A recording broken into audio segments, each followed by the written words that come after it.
All right, guys, so here's video 2. Remember, these are posted on YouTube also if you're watching these in class because I'm out.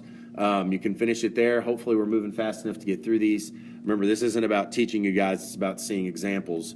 So try to follow along the best you can. If there are times that I want you to pause, we need to be doing our work as soon as we can. Number 17 is our word problem. There might be one or two of these on the test, and there will be multiple forms on each question, like how high is the bat ball after 3 seconds? After how many seconds will the balls be 15 meters high? We're not going to do every one of these because these are kind of repetitious. But it says Steve kicks a football into the air. The path the ball takes can be described by the equation h equals 20t minus 5t squared, where h is the height of the ball in meters and t is time in seconds. So we're going to do A first. It says how high is the ball after 3 seconds? Now we have to decide if they're giving us height, h, or time, t. They're giving us time because it's 3 seconds. So all I have to do once I recognize that is plug 3 in for all my t's. So I have h equals 20 times my t value 3 minus 5 times my 3 squared. Now that's pretty much just a straight calculator thing. You're just going to plug in those numbers with the parentheses and get your answer. And if you did that, you should have got 15, but we have to have units. That's 15 meters. So after the ball's been in the air for 3 seconds, it's 15 meters high. Now the next ones are the ones that we're going to have to use the quadratic, okay? I'm going to go ahead and write that formula up here. I know we used it a little bit ago. Negative b plus or minus the square root of b squared minus 4ac, all divided by 2a. So we're going to have to use that to solve. But first I have to know what we're going to solve. Well, this time they gave me that after how many seconds will the ball be 15 meters high. They gave me that the height is 15. So I'm going to plug that into my equation. So now I have 15 equals 20t minus 5t squared. Now, we did one of these earlier. This is back to quadratic, and it has to be an ax squared plus bx plus c form, and this one is not. So what I'm going to do to fix it is add 5t squared to both sides and subtract 20t. So minus 20t to both sides plus 5t squared on both sides. Now, once I do that, I get an equation I can work with. I have 5t squared minus 20t plus 15 equals 0. So now I can find my a, b, and c, and I can plug it into my equation. I have my a values 5, my b is negative 20, and my c is 15. So I'm going to plug those in real quick. I have x equals negative times my b value, negative 20, plus or minus the square root of my b value squared, negative 20 squared, minus 4 times my a value of 5, times my c value of 15. All that is divided by 2 times a, which is 2 times 5. Now, there's a lot of calculator going on here. We've done some of this earlier. Negative times negative 20 is positive 20 plus or minus. Now, you'll need to plug this all in your calculator just like we did earlier. You'll have negative 20 squared minus 4 times 5 times 15. You have to put all the parentheses in. If you do, you'll get the square root of 100 divided by 10. But we can fix that one. I have 20 plus 10 over 10. Well, maybe I should, yeah, and let me write an arrow up here. 20 minus 10 over 10. So we can solve both of those and get our answers. 20 plus 10 is 30. 30 divided by 10 gives me one of my answers is 3. 20 minus 10 is 10. And 10 divided by 10 gives my other answer of 1. Now I need units. So it says after how many seconds will the ball be 15 meters high? It hits it at 1 second on the way up. Then it goes up to its peak and comes back down and hits it again at 3 seconds. So our answer is 1 and 3 seconds. Now, C and D are basically the same problems. On this one, however, H equals 25. So it's going to be the exact same problem except for you're changing 15 to 25. Now, remember, if you get a negative answer underneath your square root, that means that there is no real solution. So watch out for that. Then D says, when will the ball hit the ground? Well, if it hits the ground, that means our height is 0. So I'm going to help you fill out this one. This would be 0 equals 20t minus 5t squared. Now, this one doesn't have anything we need to move, but I am going to reorder it to make my a value be first, then my b value.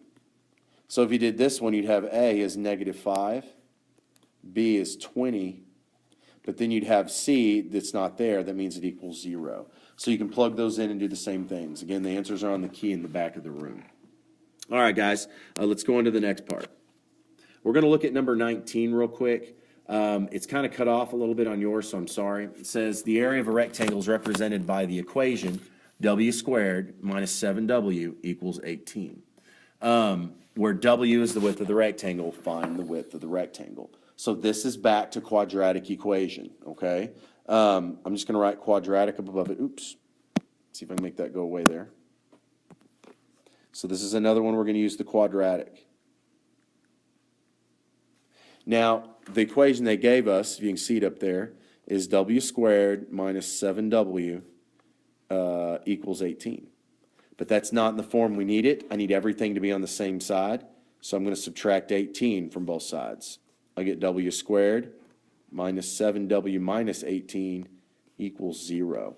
So now we can go back and use the quadratic just like we've done on several of the other problems. Number 20 is essentially the same thing. It's talking about the areas of a storage shed.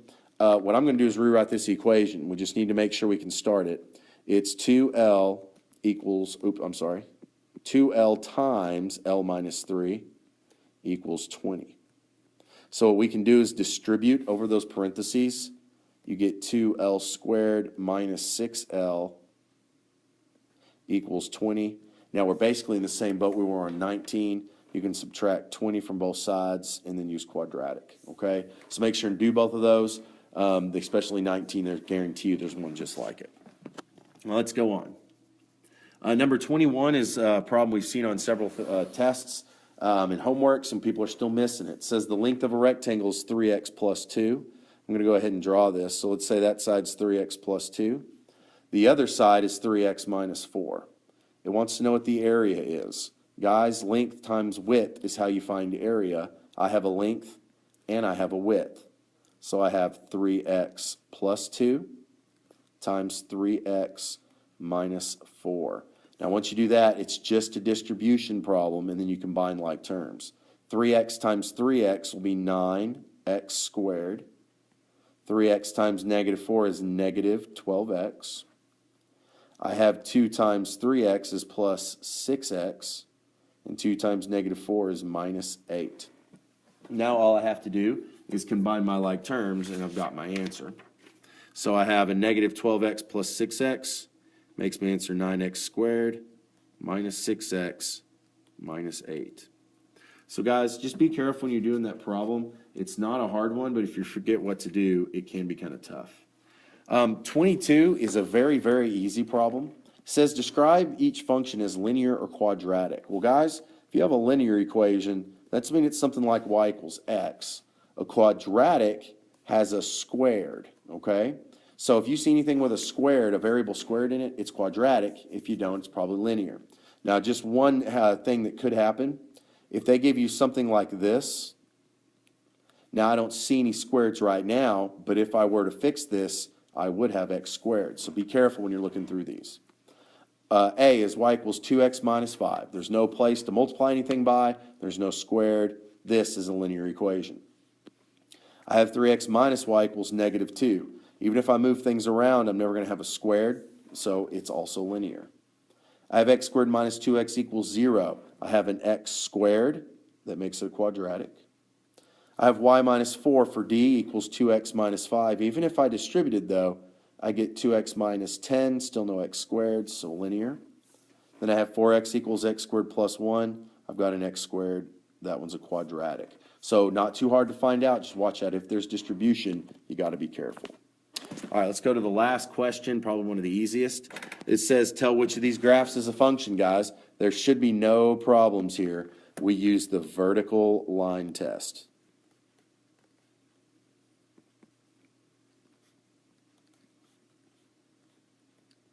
So basically, if we draw vertical lines, as long as it only hits our graph once, then we have a function. If it hits it twice, we don't. The first one, when we draw a straight line, we get it hits our graph twice, which means it is not a function. So this is not a function. However, B, when I draw my lines, none of them hit it twice, so this is a function. Yes. So go ahead and try the other four. Should be pretty easy. The answers are on the back. Watch out for E and F. Those are probably the trickiest ones. Sorry those videos are so long, guys. If you missed any of them, remember you can watch it on YouTube. If you got them all, well, good luck.